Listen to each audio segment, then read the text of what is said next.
Good morning students.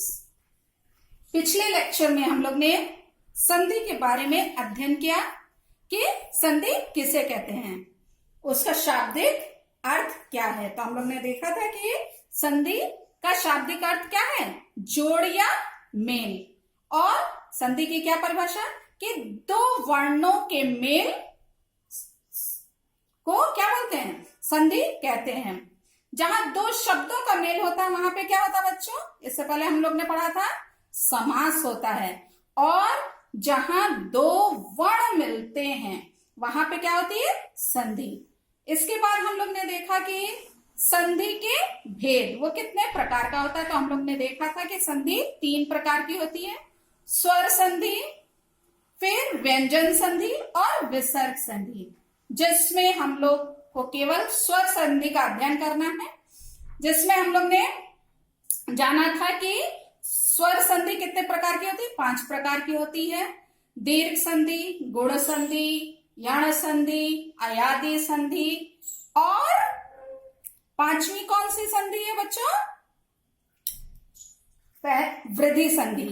तो हम लोगों ने देखा कि ये स्वर संधि में आपके कोर्स में केवल 2 संधि है, एक यण संधि है और एक वृद्धि संधि।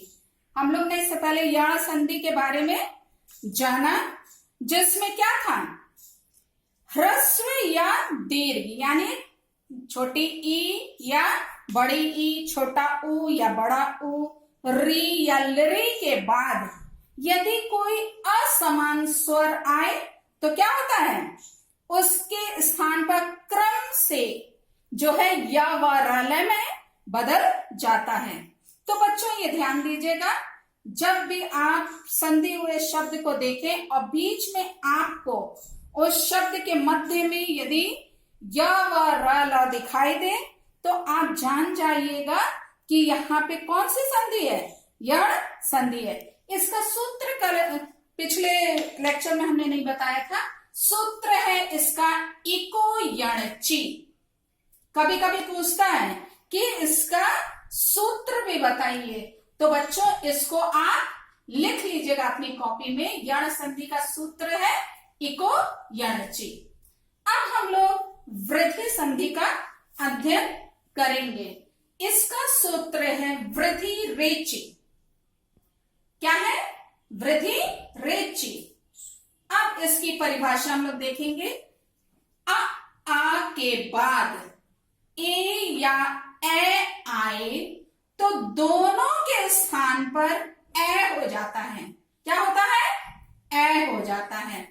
आ के बाद ए या ए आए, आप शब्द का जब विच्छेद करेंगे तो जो प्रथम शब्द है उसका जो आखिरी वर्ण होगा वो क्या होगा, या तो आ होगा या बड़ा आ होगा। और जो दूसरा जो शब्द है उसका पहला जो होगा वर्ण वो क्या होगा, ए या ए होगा। तब इसका जब इससे ये मेल होगा तो क्या बनेगा, ए होगा। अ के बाद यदि ए आए या ए आए तो ए हो जाएगा, या बड़ा आ के बाद ए आए या ए आए तो भी क्या होगा, ए ही होगा। तथा ओ या ओ आए किसके बाद, आ के बाद। आ यानी जब विच्छेद करेंगे तो पहले शब्द का आखिरी वर्ण जो रहेगा वो आ रहेगा, और दूसरे शब्द का पहला वर्ण जो होगा या तो ओ होगा या अ होगा। तो जब ये इनसे मिलेगा तो दोनों के स्थान पे क्या हो जाएगा, अ हो जाएगा।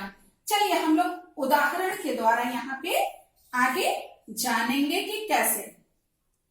अब शब्द है एकैक, हम इसका विच्छेद करेंगे। बच्चों देखिए, विच्छेद करना आपको तभी आएगा जब आप उसको क्या करेंगे, ढेर सारे एग्जाम्पल को, उदाहरण को पढ़ेंगे। बिना पढ़े आपको विच्छेद करना नहीं आएगा। आप गलत विच्छेद करेंगे तो आप संधि भी पता नहीं लगा पाएंगे कि इसमें कौन सी संधि है। अब ये है एकैकः, 1 + एकः। एक में क में अ छिपा हुआ है तो ये हो गया यहाँ अवर्ण, अस्वर हो गया यहाँ पे। फिर एकह का पहला क्या वर्ण है? ए है, तो अ धन ए इक्वल टू क्या हो गया? ए। देख रहे हैं आप मात्रा, यहाँ ए की मात्रा आ गई है, एक एकह बन गया। ऐसे ही है सदैव, सदा प्लस एव, सदा में दा में आ की मात्रा है इसलिए बड़ा हो गया, एव का ए हो गया। दोनों को जब संधि करेंगे तो क्या हो गया? ए बनेगा। ये हो गया सदैव, ए की मात्रा यहां आ गई। बच्चों ये देखिए, बहुत बार आप लोग गलती करते हैं कि सद प्लस एव कर देते हैं। यदि आप सद प्लस एव करेंगे तो गलत हो जाएगा। या कुछ बच्चे सद प्लस एव कर देते हैं, ए पे मात्रा लगा देते हैं। आपने संस्कृत के चैप्टर बहुत पढ़े होंगे, कहीं पे भी आपको एव लिखा नहीं दिखेगा, एव शब्द होता है। तो आपको उसका विग्रह करना अच्छे से आना चाहिए, तब फिर आप उसको सही से पता लगा पाएंगे कि कौन सी संधि है और सही से आप कर पाएंगे। नेक्स्ट है मतैक्यम, मत प्लस एक्यम। तो मत में त में अ छिपा है, वो हो गया। एक्यम का ए ले लिया तो अ और ए मिलके ए बना। अभी हमने देखा था ना कि अ या आ के बाद क्या है? ए आएगा तो ए ही होगा, तो यहाँ पे क्या हो गया? ए ही हुआ। अब है महेश्वर्यम, महा प्लस ऐश्वर्यम, महा में बड़ा, यहाँ पे आ है ना, देखिए यहाँ पे आ गया। फिर उसके बाद ऐश्वर्यम होता है, ऐश्वर्यम नहीं होता, ऐश्वर्यम होता है। तो यहाँ ए लिखेंगे और यहाँ हो गया संधि होने पे ए, तो महेश्वर्यम शब्द बना। अब आगे और देखें उदाहरण, तस्यैव, तस्य प्लस एव, तस्य में या में आ छिपा है और एव का ए लिया तो अ ए मिलके ए बना, तस्यैव हो गया।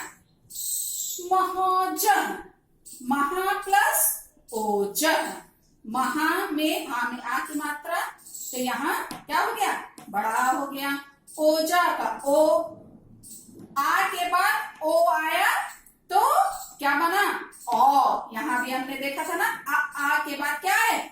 ओ या ओ आए तो दोनों के स्थान क्या हो जाता है? ओ हो जाता है, यहाँ ओ हुआ। बच्चों देखिए, गलती मत कीजिएगा, इसको आप दीर्घ संधि बिल्कुल मत समझिएगा। दीर्घ में क्या होता है? ह्रस्व या दीर्घ। यदि आ के बाद आ आए, छोटा आए या बड़ा आए, ओ नहीं। जब ओ आएगा तो कौन सी संधि होगी? वृद्धि होगी। और यदि बड़ा आ के बाद फिर बड़ा आएगा तब दीर्घ संधि होगा, इसलिए इसको आप दीर्घ में मत डालिएगा। यहाँ पे क्या है? वृद्धि संधि है। एक चीज और बड़ी अच्छी पहचान है इसको, जहां पे आप डबल मात्रा यानी ए की मात्रा या ओ की मात्रा देखेंगे तो भी आप जान जाएंगे कि ये कौन सी संधि है, ये कौन सी वृद्धि संधि है। देखिए, महौषधि, महा प्लस औषधि, महा में आ, औषधि का औ मिलके औ हो गया है। फिर महौषधालय, महा प्लस औषधालय, महा में बड़ा आ, औषधालय का औ मिलके बड़ा जो है औ की मात्रा यहाँ आ गई, महौषधालय हो गया। अत्रैव, अत्र प्लस एव, अ धन ए मिलके ए बना। तथैव, तथा प्लस एव, यानी बड़ा आ, तथा में बड़ा है और एव में ए मिलके ए हो गया, तथैव। ऐसे ही ढेर सारे शब्द हैं बच्चों, चैव है, और आपको आपकी बुक में ढेर सारे और भी अन्य शब्द मिलेंगे, जैसे अस्यैव है, तवैव है, तदैव है, तथैव है। तो आप वो एक्सरसाइज को अपनी बुक में कभी देख लीजिएगा और इन सारे शब्दों को भी अपनी कॉपी में लिख लीजिएगा। जब तक आप उसको प्रैक्टिस नहीं करेंगे, अभ्यास नहीं करेंगे, आपको आएगा नहीं। विच्छेद सही तरीके से सीखने के लिए आपको उसको, उदाहरणों को पढ़ना अत्यंत आवश्यक है। Thank you.